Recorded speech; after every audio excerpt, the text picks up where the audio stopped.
Espíritos Rebeldes, por Khalil Gibran. Tradução Edson Bini, editora Mantra, canal Leconde. Caros ouvintes, caso queiram, possam e devam, por favor, comprem o livro, adquiram-no. É uma bela edição, aliás. E caso possam, devam e queiram, auxiliem o canal para que esse trabalho possa continuar sendo feito. Isso é possível via Pix Apoia Seu Vaquinha. Qualquer mínima quantia de centavos a reais será muito bem-vinda. Também é possível auxiliar o canal comprando livros que chegaram até mim pela lista de desejos da Amazon, como fez esta pessoa que anonimamente nos presenteou 2 livros de Khalil Gibran. Este que agora começará a ser gravado e ainda outro que virá em algum momento, por Deus dado. Então, compre você também livros para que possam ser gravados, aqui no canal, por favor. Caso você queira, aliás, algum livro que ainda não esteja na lista, basta solicitá-lo via comentários ou pelo e-mail, que será acrescentado na lista para que possa ser comprado.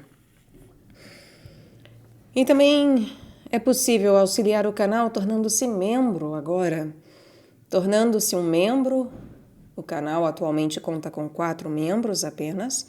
Tornando-se um membro, portanto, você auxiliará o crescimento do trabalho que aqui é feito. Há diversas possibilidades de valores a serem pagos para essa contribuição. Também é possível contribuir com superchat, etc., né? Com, enfim, um agradecimento aí em valor, nos comentários. Basta querer ajudar, não é verdade? Quando estamos dispostos, encontramos os meios.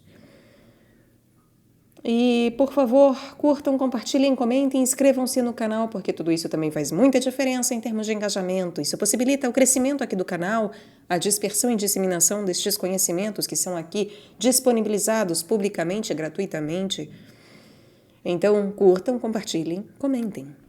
Isso é crucial para que possa haver crescimento do trabalho que aqui é feito e para que mais pessoas vejam que esses conhecimentos estão acessíveis a todos.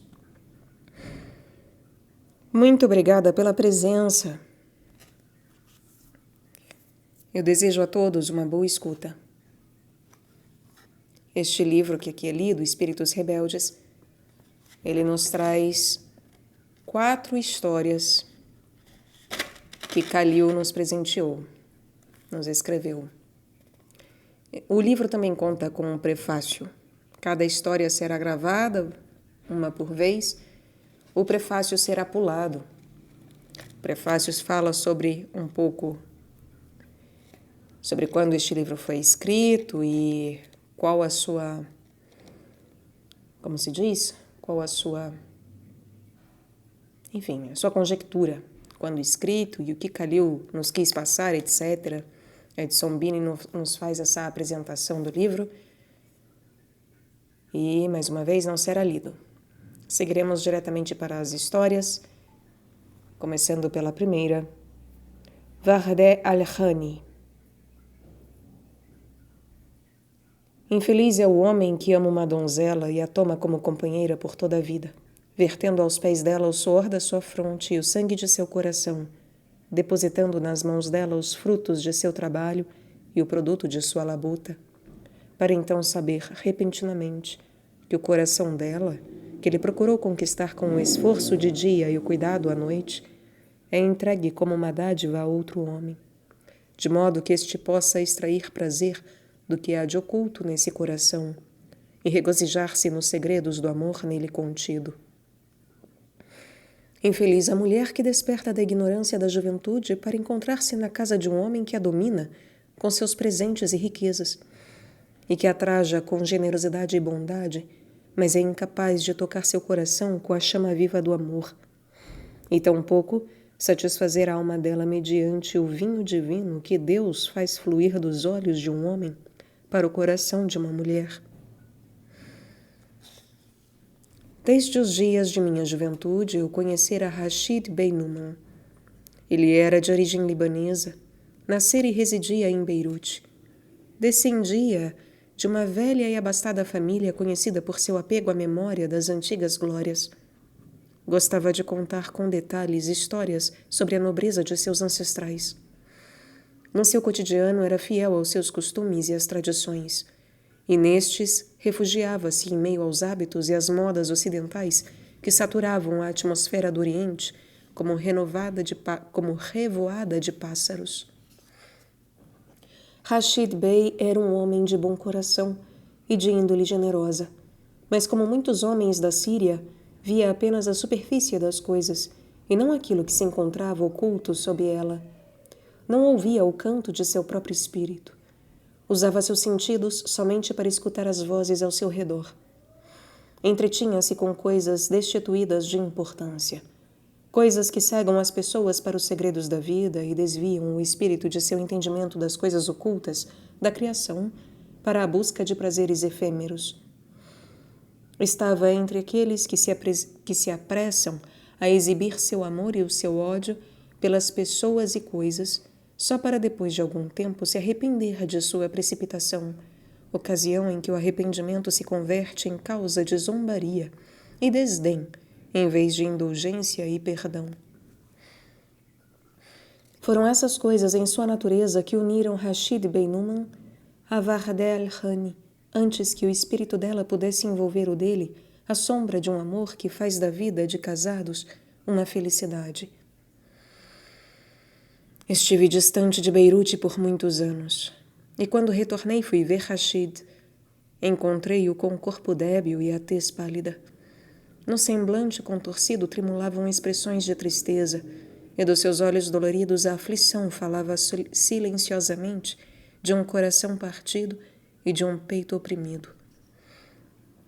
Procurei a causa de sua enfermidade e angústia naquilo que o cercava, mas nada descobri. Assim perguntei-lhe: qual o motivo de seu sofrimento, meu amigo? E onde está a alegria que outrora irradiava de seu rosto como uma luz? Onde se acha a felicidade que era sua juventude? A morte o separou de um ente querido? Ou as trevas da noite o despojaram daquilo que você juntou à luz do dia? Diga-me então, em nome da nossa amizade, qual é essa aflição que envolve seu espírito? E qual é a doença que está de posse do seu corpo? Ele me olhou com o olhar de alguém atingido pela aflição, para quem a recordação começa por trazer de volta os ecos de dias mais felizes, para então silenciá-los. Numa voz da qual a própria maneira de falar era desventura e desespero, ele disse: se um homem perde um amigo que lhe é caro, olha ao redor de si encontrando muitos outros com o que é confortado e consolado. Quando uma pessoa perde sua fortuna, passa pouco tempo pensando nisso, ciente de que os esforços que antes resultaram em riquezas para ela regressarão em sua ajuda, de modo que esquece. Se, porém, um homem perde sua paz de espírito, onde recuperá-la? E como terá sua retribuição? A morte estende a sua mão e golpeia violentamente, ferindo você. Mas transcorridos um dia e uma noite, você sente a carícia dos dedos da vida e recupera o riso e a alegria. O destino o atinge de surpresa e olha para você com grandes olhos amedrontadores. O agarra pela garganta e o arremessa ao solo, pisando em você com pés de ferro. Em seguida parte, rindo. Mas ele não tarda a retornar, buscando seu perdão. Ergue você com dedos dotados de um toque sedoso e entoa uma canção de esperança. As sombras noturnas trazem consigo toda espécie de aflição e aborrecimento que ao amanhecer se desvanecem no nada. Em seguida você experimenta a sua determinação e se aferra às suas esperanças. Se, entretanto, seu lote na vida for um pássaro que você ama e alimenta com sementes provenientes de seu coração, pássaro cuja sede você sacia com a luz dos seus olhares, cuja gaiola é as suas costelas e cujo ninho é a sua alma, e se enquanto contempla o seu pássaro acariciando ternamente suas penas, subitamente ele abandona as suas mãos e voa nas alturas do céu para longe, somente para pousar na gaiola de outra pessoa e jamais retornar. O que, meu amigo, fará você então? Como encontrará paciência e consolo? E como recuperar a esperança? Rashid Bey pronunciou essas últimas palavras com uma voz estrangulada pelo sofrimento e permaneceu tremendo como um caniço açoitado pelo vento. Estendeu suas mãos como se fosse agarrar algo com seus dedos distorcidos e despedaçá-lo. O sangue afluiu em seu rosto e tingiu sua carne enrugada de uma cor escura. Arregalou os olhos e suas pálpebras tornaram-se rígidas. Ele parecia alguém que estivesse vendo diante de si um espírito maligno invocado do nada para tomar sua vida. Voltou então a olhar para mim. Sua expressão alterou-se imediatamente, e a raiva e o ódio presentes em seu corpo debilitado foram substituídos por agonia e dor. Então ele disse em pranto: "Ela é a mulher. É a mulher que eu livrei da penúria e da escravidão, e a quem franqueei meus tesouros, tornando-a invejada por todas as mulheres por conta de suas belas roupas, joias valiosas, carruagens e cavalos de puro sangue. A mulher amada por meu coração, aos pés de quem ele derramou sua afeição, para quem minha alma inclinou-se com uma profusão de presentes e oferendas. A mulher para quem eu era um amigo devotado, um companheiro sincero e um marido fiel, traiu-me. Abandonou-me.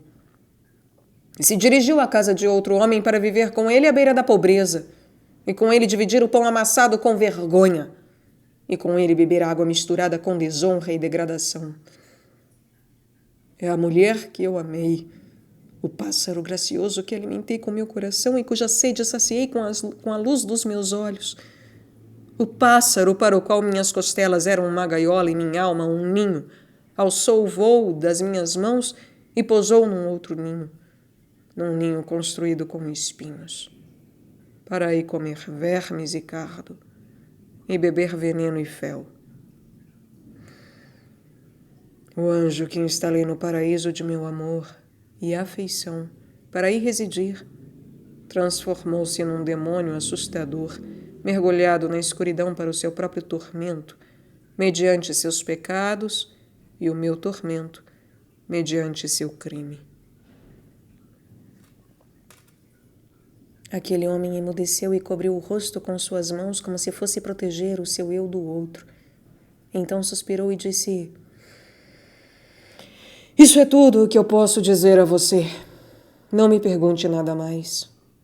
Não dê voz ao meu infortúnio, mas que permaneça em silêncio e talvez possa assim aquietar-se ainda mais e conceder-me paz e o túmulo." Levantei-me. Lágrimas banhavam os meus olhos, e eu sentia o coração lacerado pela compaixão. Deixei-o em silêncio, pois não conseguia encontrar palavras que servissem de bálsamo ao seu coração ferido, nem sabedoria que atuasse como luz a iluminar as trevas de seu espírito. Alguns dias depois me encontrei com Vardeh Al-Hani, pela primeira vez, numa casa humilde rodeada de árvores e flores. Ela ouvira meu nome mencionado na casa de Rashid Bey, o homem cujo coração ela pisoteara e que abandonara para morrer ainda vivo. E quando contemplei seus olhos brilhantes e ouvi o tom suave de sua voz, disse a mim mesmo: é possível que esta mulher seja má? Será possível que este rosto diáfano esconda uma alma disforme e um coração perverso? É esta então a esposa traidora? É esta mulher que com frequência acusei e imaginei como uma serpente oculta no corpo de algum pássaro de rara beleza? Mas então reconsiderei e sussurrei para mim mesmo: o que afinal produziu a infelicidade daquele homem, se não esse rosto gracioso? Será que não ouvimos falar e inclusive sabemos que a beleza aparente constitui uma causa de calamidades ocultas e terríveis e de angústias profundas e dolorosas? Não é a lua que ilumina a imaginação dos poetas, a mesma lua que perturba a tranquilidade das águas com o fluxo e o refluxo?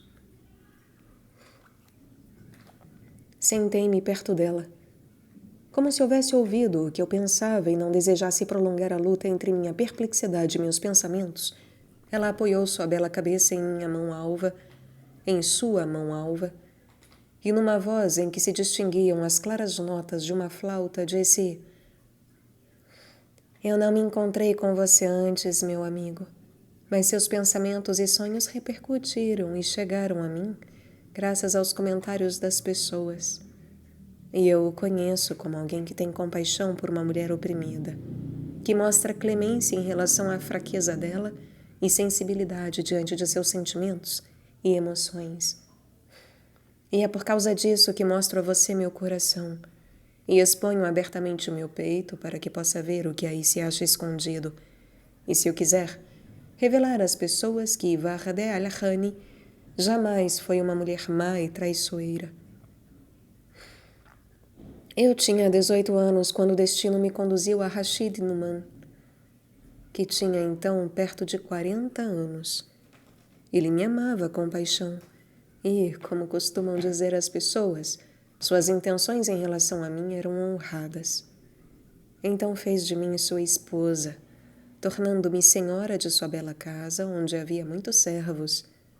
Vestiu meu corpo de seda e adornou a minha cabeça, meu pescoço e meus pulsos com joias e pedras preciosas. Exibiu-me como alguém exibe um objeto estranho e raro nas casas de seus amigos e conhecidos. Sorria o sorriso de um conquistador, sempre que via os olhos deles pousando em mim, cheios de admiração e pasmo. Se ouvia as esposas de seus amigos se referirem a mim com afeição, erguia sua cabeça orgulhoso. Mas quando alguém perguntava: esta é a esposa de Rashid Bey ou uma garota que adotou? Não dava ouvidos a isso.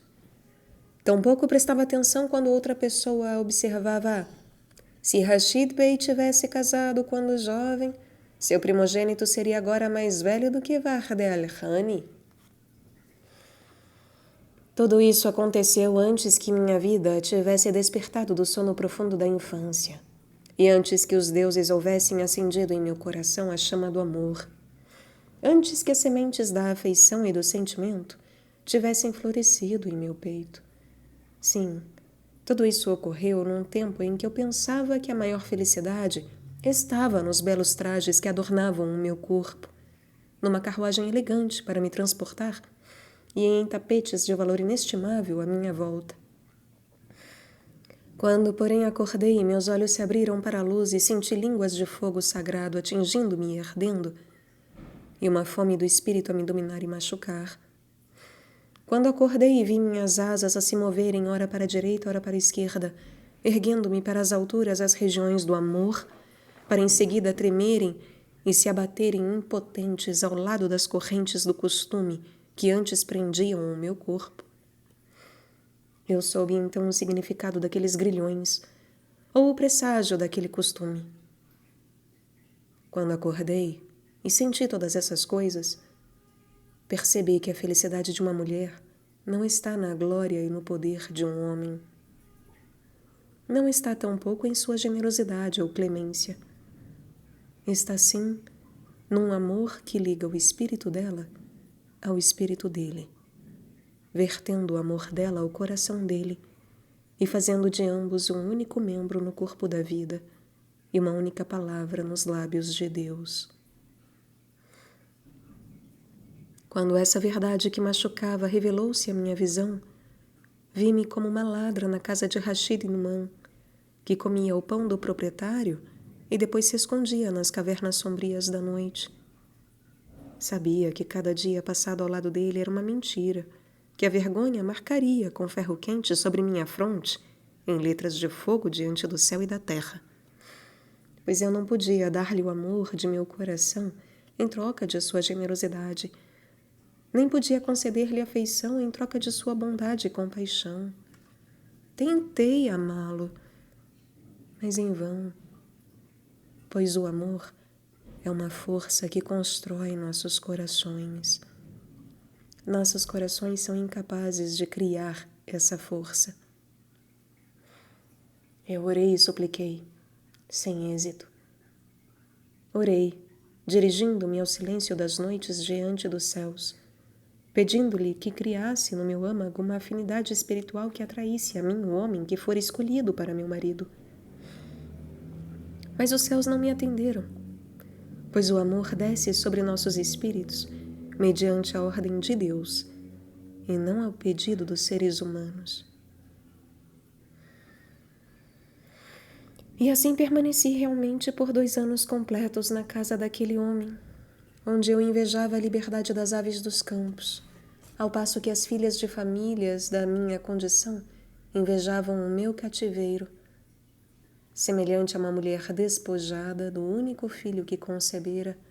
Eu chorava por meu coração concebido pelo conhecimento, tornado enfermo pelo costume e pela lei, e que a cada dia morria de fome e sede. Então, num dia escuro, olhei além da escuridão e avistei uma luz suave que brilhava nos olhos de um jovem que trilhava sozinho a estrada da vida e que morava sozinho em meio aos seus livros e papéis nesta casa pobre. Cerrei meus olhos para que não pudesse ver esses raios e disse para mim mesma: teu lote, ó espírito, é as trevas do túmulo, portanto, não cobiça a luz. E então percebi e ouvi uma melodia divina, cuja doçura produziu um tremor em meus membros, cuja pureza possuiu meu ser. Imediatamente cerrei meus ouvidos e disse: teu lote, ó espírito, é o bramido da cova, portanto, não cobiça a canção. Cerrei as pálpebras, para impedir a minha visão e meus ouvidos, para impedir minha audição. Porém meus olhos viram a luz, ainda que estivessem fechados. E meus ouvidos escutaram a canção, embora estivessem tapados. A princípio fiquei com medo, como um pobre que acha uma joia do lado de fora do palácio do rei e não ousa pegá-la devido ao temor. E, todavia, não é capaz de deixá-la por causa da sua pobreza. Eu chorava as lágrimas de um homem sedento que avista um poço de água doce cercado por feras da floresta e se joga ao chão a observar receosamente. Vardé ficou calada por algum tempo. Fechou seus grandes olhos como se o passado se postasse diante dela e ela não tivesse coragem de encará-lo. Em seguida, prosseguiu.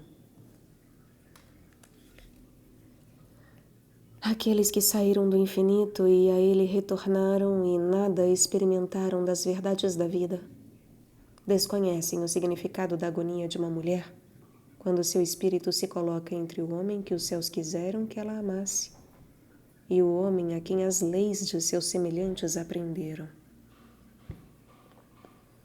Trata-se de uma tragédia escrita com o sangue e as lágrimas da mulher, cuja leitura leva um homem ao riso por faltar a ele qualquer compreensão dessa tragédia.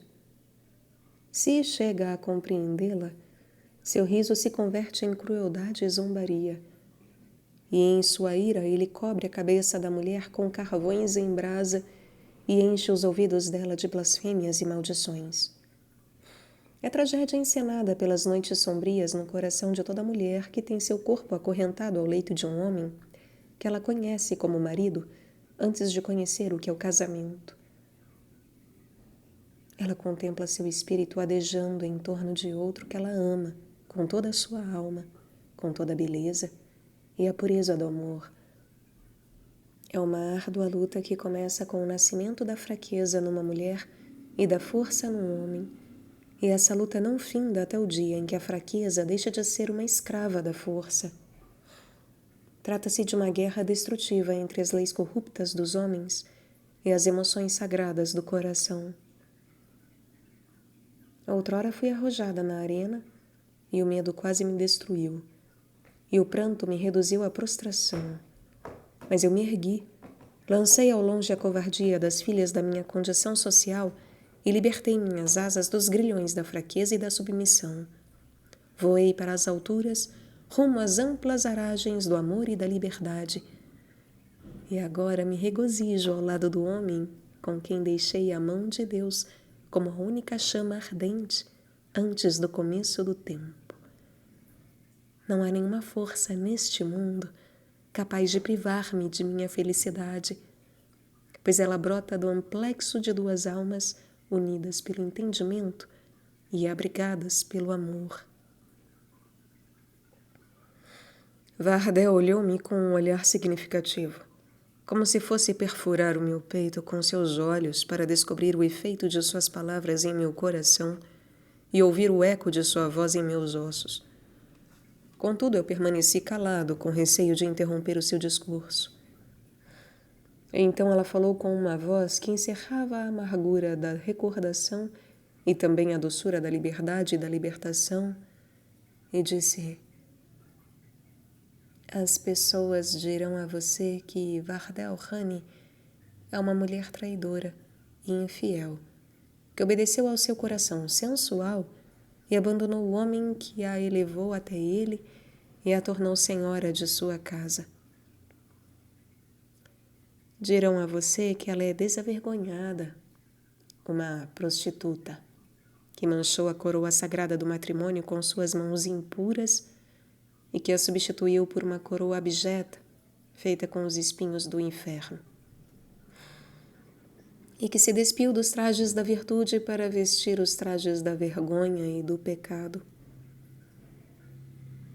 Dirão a você tudo isso e mais, pois os fantasmas de seus ancestrais continuam vivendo em seus corpos. São como as cavernas desertas dos vales, que devolvem vozes por meio do eco, sem compreender o significado contido nessas vozes. Nada sabem da lei sagrada de Deus em suas criaturas.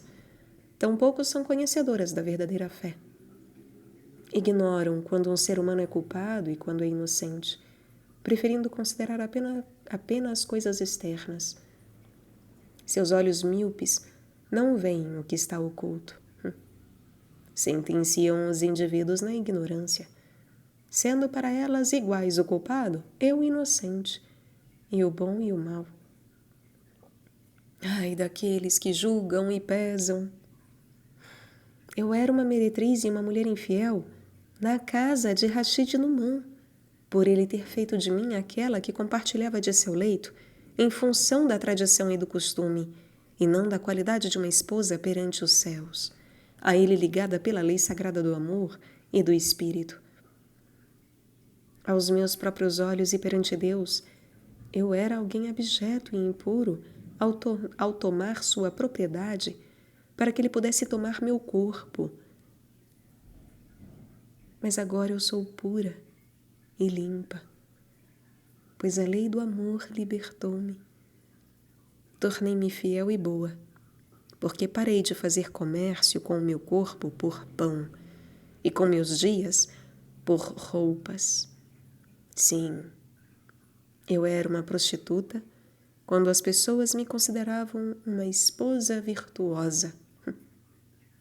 E, no entanto, agora, quando sou pura e honrada, consideram-me uma prostituta e impura. Isto porque julgam as almas de acordo com seus corpos e medem o espírito com o padrão de medida da matéria.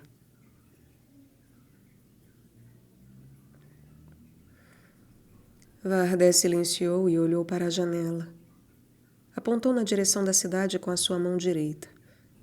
Com uma voz alta, saturada de repugnância e desprezo, como se visse nas ruas, nas entradas das casas e nos seus telhados, sombras de corrupção e baixeza, ela disse: observe aquelas belas moradias e mansões nobres, onde habitam os indivíduos ricos e poderosos. Entre as paredes cobertas de cortinas de seda, a traição convive com a hipocrisia. E sob tetos de ouro laminado estão presentes mentiras e falsidade. Observe bem aqueles prédios que falam a você de glória, poder e boa sorte. Não passam de cavernas que ocultam mesquinharia e infelicidade. São túmulos de emplastro nos quais a falsidade de uma mulher fraca se refugia por trás da maquiagem de seus olhos e do avermelhamento de seus lábios, em cujos cantos se ocultam o egoísmo e a brutalidade de um homem por trás do resplendor do ouro e da prata. Esses são os palácios que erguem altaneiras suas paredes de orgulho e esplendor. Entretanto, pudessem eles sentir o bafo de embuste e falsidade que exala sobre eles, então rachariam, desmoronariam e tombariam ao chão. Essas são as casas que o aldeão pobre contempla com olhos banhados de lágrimas. Soubesse ele, porém, que nos corações de seus moradores não existe um grão de amor e da doçura que se aloja no coração de seu companheiro, e sorriria desdenhosamente, voltando ao seu campo, tomado de compaixão. Tomou a minha mão e me conduziu a um canto da janela que dava para aquelas casas e mansões, e disse: venha, e mostrarei a você os segredos dessas pessoas, às quais não desejei me assemelhar. Olha aquele palácio com as colunas de mármore e vidraças. Nele vive um homem rico que herdou a fortuna de seu pai avarento e aprendeu seu modo de vida nas ruas infestadas de corrupção. Há 2 anos desposou uma mulher da qual pouco sabia, exceto que o pai dela pertencia à nobreza e ocupava elevada posição no seio da aristocracia da cidade. Mal terminara a lua de mel e ele estava cansado dela, retornando à companhia de mulheres fáceis que só vivem do prazer, abandonando-a naquele palácio como um bêbado abandona uma jarra de vinho vazia. Inicialmente, em sua agonia, ela mergulhou no pranto. Em seguida, teve paciência e consolou-se como alguém que admite ter cometido um erro. Descobriu que suas lágrimas eram demasiado preciosas para serem derramadas por causa de um homem como seu marido. Atualmente, ela se ocupa da paixão de um jovem possuidor de um belo rosto e de uma língua que lhe diz coisas doces, em cujas mãos ela verte o amor do seu coração e cujos bolsos ela enche do ouro do marido. O marido que não terá nenhum caso amoroso com ela, pois ela não desejará ter nada com ele. Olha aquela casa circundada por um jardim luxuriante. É a residência de um homem cuja ascendência remonta a uma família ilustre, que outrora governou seu país durante um longo período. Hoje, devido à dissipação da fortuna da família, à ociosidade e à preguiça de seus filhos, essa família perdeu o prestígio. Há muitos anos, esse homem casou-se com uma moça muito abastada e feia. Após adquirir sua riqueza, ele condenou ao esquecimento a existência dessa moça e obteve para si uma amante belíssima. A outra ele deixou a roer suas unhas em seu arrependimento, a se desmanchar no desejo ardente e na saudade. Agora ela passa as horas enrolando os cabelos, escurecendo os cílios e colorindo o rosto com pós e ungüentos. E enfeita o corpo com trajes de cetim e de seda, na esperança de ser favorecida pelo olhar de um daqueles que a visitam. Mas tudo o que consegue são os olhares de seu reflexo no espelho. Aquela casa com pinturas e estátuas é a casa de uma mulher de rosto gracioso e alma disforme. Por ocasião da morte do seu primeiro marido, herdou seu dinheiro e propriedades. Depois disso, escolheu para marido um homem de vontade e corpo débeis, tornando-o seu esposo com o objetivo de abrigar-se por trás do nome dele contra os comentários maledicentes das pessoas, fazendo da presença desse marido uma defesa para os atos injustos dela. Agora ela se encontra entre aqueles que a desejam como uma abelha que suga das flores o doce e o agradável. Olha agora aquela casa mais longe, aquela de entrada ampla e arcos engenhosamente construídos. Nela vive um homem, um amante das coisas materiais, alguém ocupado e ambicioso. Ele possui uma esposa que reúne em si um belo corpo, que proporciona prazer e um espírito dotado de suavidade e ternura. Nela, espírito e corpo estão harmonizados, como estão combinados harmoniosamente a forma de um verso e a delicadeza de seu sentido. Ela foi criada para viver pelo amor e morrer por ele. Mas, como as filhas de sua condição, ela foi condenada por seu pai antes de completar 18 anos. E o cambão de um casamento corrupto foi instalado em seu pescoço. Hoje o seu corpo está enfermo, a derreter como uma vela de cera no calor de sua afeição encarcerada. Ela fenece lentamente, como uma brisa perfumada antes de uma tempestade. Está sendo destruída pelo amor de uma coisa que sente, mas que não pode ver.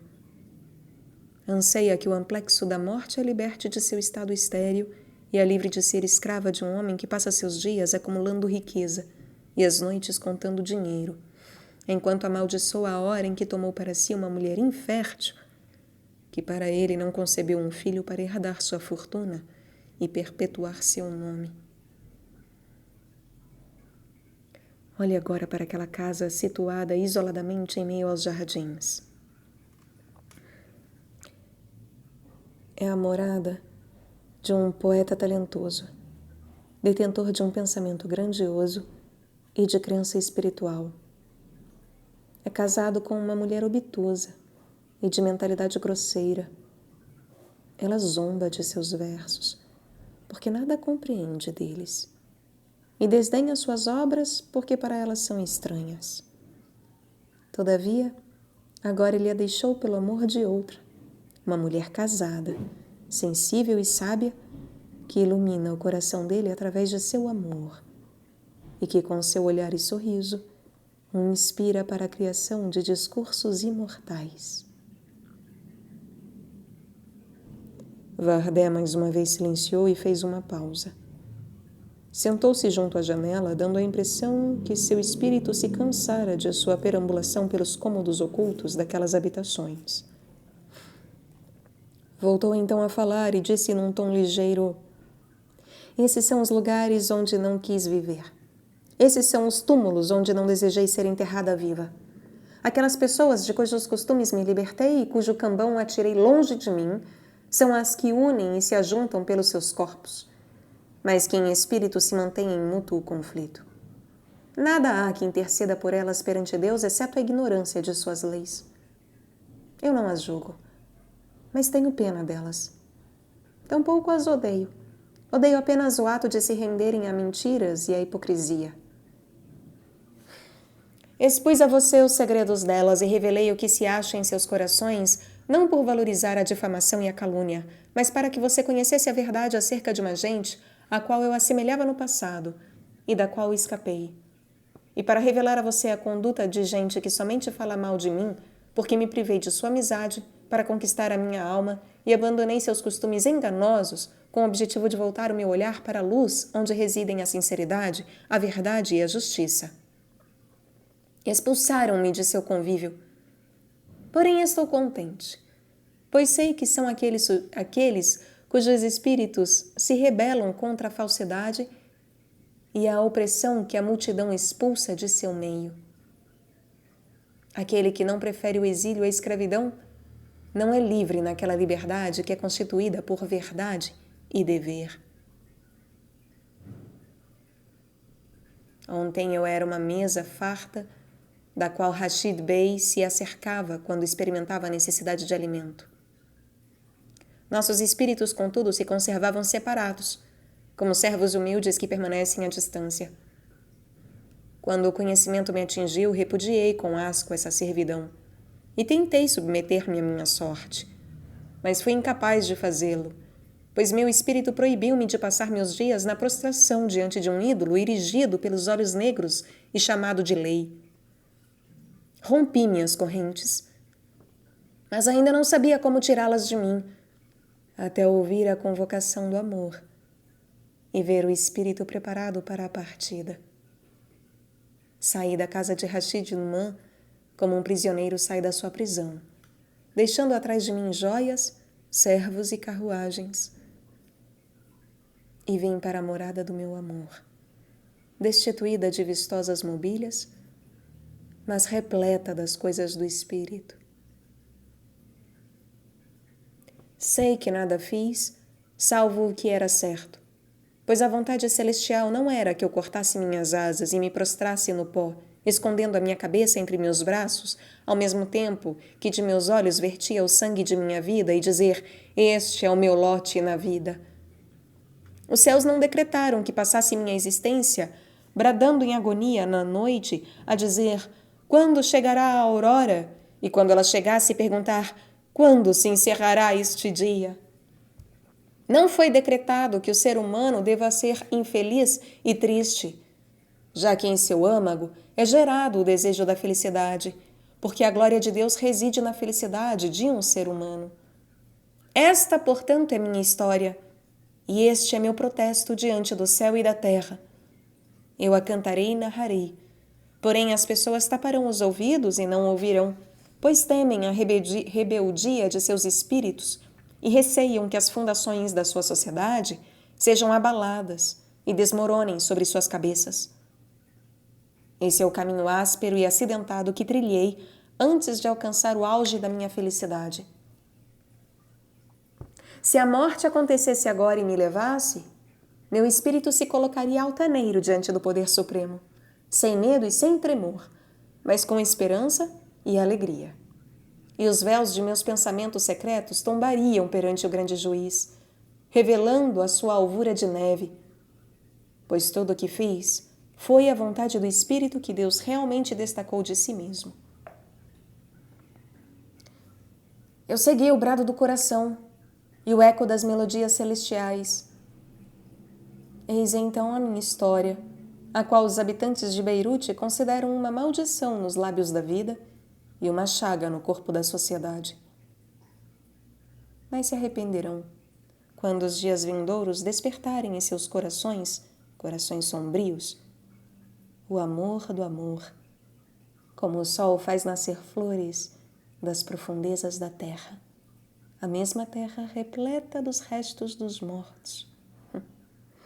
Nessa ocasião, o passante se deterá ao lado de minha sepultura e a saudará dizendo: aqui jaz Vardé Al-Hani, que libertou seu amor da servidão das leis corruptas dos homens, para que pudesse viver pelas leis do amor, que ergueu o rosto para o sol, para que não pudesse ver a sombra de seu corpo entre caveiras e espinhos. Mal Vardé terminara seu discurso e a porta abriu, permitindo a entrada de um jovem. Era belo e esbelto. Seus olhos emitiam uma luz e seus lábios compunham um doce sorriso. Vardé se levantou e segurou afetuosamente seu braço. Apresentou-o a mim, mencionando meu nome de modo afável. Ao pronunciar o nome dele, olhou-me com um olhar que dizia ser esse o rapaz por quem ela rejeitara o mundo e anulara suas leis e seus costumes. Sentamos. Cada um de nós permanecia mudo, a indagar mentalmente o que pensavam os outros. Decorreu um minuto saturado de um silêncio que inclinava todos os espíritos a uma longa pausa dedicada a pensamentos elevados. Olhei para eles, sentados um ao lado do outro, e vi o que não vira antes. Então percebi imediatamente o significado da história de Vardé e entendi o segredo de seu protesto contra uma sociedade que persegue o rebelde, que se opõe às suas leis, antes de conhecer a causa de sua rebelião. Vi diante de mim um único espírito divino, nos dois corpos humanos, que a juventude tornava belos e harmoniosamente trajados. Entre eles se colocava o Deus do amor, suas asas estendidas para protegê-los do ódio e da condenação das pessoas. Captei uma compreensão completa e perfeita que surgia dos dois rostos diáfanos iluminados pela pureza. Pela primeira vez em minha vida, vi a imagem da felicidade presente em um homem e uma mulher, condenados pelo dogma e repudiados pela lei. Logo depois me levantei e me despedi deles, um testemunho silencioso da comoção de meu espírito. Saí daquela morada humilde que a afeição transformara num santuário de amor e harmonia e caminhei entre aquelas casas e mansões cujos segredos Vardé revelara a mim. Refleti em suas palavras e na verdade que lhe servia de base. Porém, mal alcancei as imediações do quarteirão e me lembrei de Rashid Beinum. Percebi novamente sua infelicidade e angústia e disse a mim mesmo: está infeliz e oprimido, mas será que os céus o ouvirão se colocar-se diante dos céus, tomado pela mágoa e culpando Vardé Al-Hani? Esta mulher o prejudicou ao deixá-lo para seguir seu espírito livre. Ou foi ele que a prejudicou ao forçar seu corpo a submeter-se ao casamento antes de o espírito dela inclinar-se para o amor? Qual deles é o opressor e qual é o oprimido? Realmente, quem é o culpado e quem é o inocente?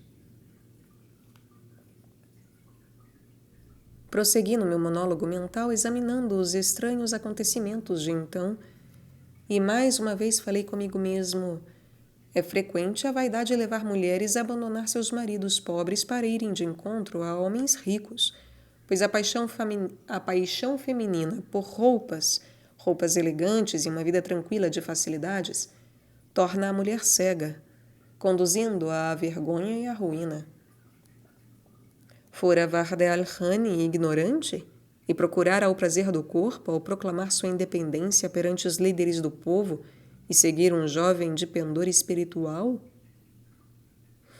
Enquanto estava na casa de seu marido, poderia satisfazer aos seus desejos em segredo com jovens apaixonados que teriam dado a vida para se tornarem escravos de sua beleza e mártires do amor dirigido a ela. Vardé Al-Hani era uma mulher infeliz. Procurou a felicidade, a descobriu e a acolheu. Trata-se de uma verdade desprezada pela sociedade humana e banida pela lei. Murmurava essas palavras arrojadas ao ar, dizendo comigo mesmo, enquanto tateava no escuro em busca de entendimento: mas é permitido a uma mulher comprar a sua felicidade ao custo da infelicidade de seu marido? E o meu eu mais interior respondia com uma pergunta: então o marido dispõe da liberdade de escravizar as afeições de sua esposa para que possa manter-se feliz? Continuei o meu caminho enquanto a voz de Vardé enchia os meus ouvidos, até que atingi os arredores da cidade. O sol se punha no oeste, os campos e jardins vestiam seus véus de tranquilidade e silêncio, e os pássaros entoavam a prece do anoitecer. Eu permanecia em contemplação e, suspirando, disse: Diante da soberania da liberdade, estas árvores realmente se regozijam sob a carícia da brisa, e diante de sua majestade, de fato, se glorificam sob os raios do sol e da lua. Os pássaros realmente discursam nos ouvidos da liberdade e em torno de suas margens esvoaçam junto aos riachos. Estas flores efetivamente derramam sua fragrância na atmosfera da liberdade e diante de seus olhos sorriem com a chegada da manhã. Tudo o que existe sobre a terra vive segundo a lei da sua natureza, e pela natureza de sua lei são difundidos as glórias e os júbilos da liberdade. Somente ao ser humano essa aventura é proibida, pois ele cria leis terrestres que tolhem o seu espírito imortal e sentencia duramente tanto o seu corpo como a sua alma, e constrói sombrios muros de prisão ao redor de seu amor e de seu anelo, e cava uma sepultura profunda para seu coração e sua mente. E se um de seus semelhantes ergue-se e se dissocia da sociedade e da lei, as pessoas dizem que esse indivíduo é um rebelde e alguém mau que merece ser expulso de seu meio. Alguém decaído e impuro, a quem só cabe a morte. Será necessário que o ser humano continue eternamente sendo um escravo de suas leis corruptas? Ou o tempo o libertará para que viva no Espírito, para o Espírito? Terá ele que perpetuar o seu olhar dirigido ao solo? Ou erguerá o olhar rumo ao sol para não ver a sombra de seu corpo entre espinhos e caveiras?